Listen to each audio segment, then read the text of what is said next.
नमस्कार दोस्तों।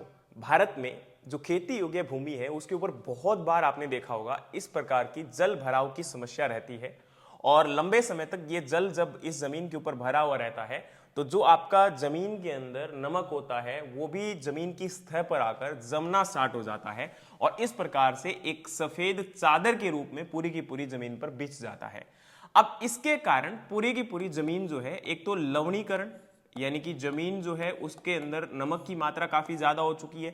दूसरा क्या होता है कि जमीन आपकी बंजर हो जाती है यानी कि इस भूमि के ऊपर कुछ भी उग नहीं सकता है।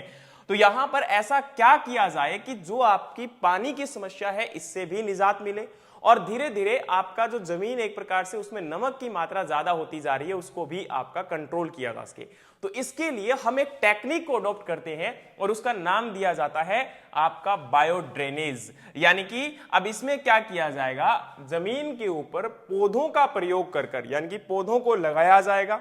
अब ये पौधे जो होते हैं वो गहरी जड़ वाले होते हैं और ये क्या करेंगे, धीरे धीरे जमीन में से एक तो पानी को आपका लेना स्टार्ट करेंगे जिससे जमीन में पानी आपका, क्योंकि देखो ये जो पौधे होते हैं एक तो गहरी जड़ वाले होते हैं और एक इनको ज्यादा पानी की आवश्यकता होती है। अब इसके एग्जाम्पल जो है वो आप लिख सकते हो, जैसे कि यूकेलिप्टस यानी कि सफेदे का पौधा हो सकता है, या आपका अकेशिया यानी कि जो कीकर होता है वो हो सकता है, या जो पॉपुलर का पौधा होता है वो भी हो सकता है। तो ये ऐसे पौधे हैं जिनको आपका प्रयोग में लाया जाता है बायो ड्रेनेज के लिए, यानी कि पौधों को प्रयोग कर कर जमीन में पानी जो आपका बढ़ चुका है उसको कम करने का कार्य किया जाएगा।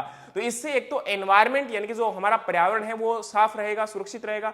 दूसरा, जिन किसानों की जमीन है उनके ऊपर जब ये पौधे ग्रो करेंगे तो इन पौधों को बेचकर इन किसानों की आमदनी भी बढ़ सकती है और एक जो हमारी बंजर भूमि होती जा रही थी उससे आपको कुछ ना कुछ आमदनी मिलेगी और हमारा पर्यावरण भी बचा रहेगा। तो कैसी लगी आपको जानकारी हमारे कमेंट बॉक्स में जरूर बताइएगा। बाकी मिलते हैं नेक्स्ट किसी और अच्छी वीडियो के साथ, तब तक के लिए बने रहिए। जय हिंद, जय भारत।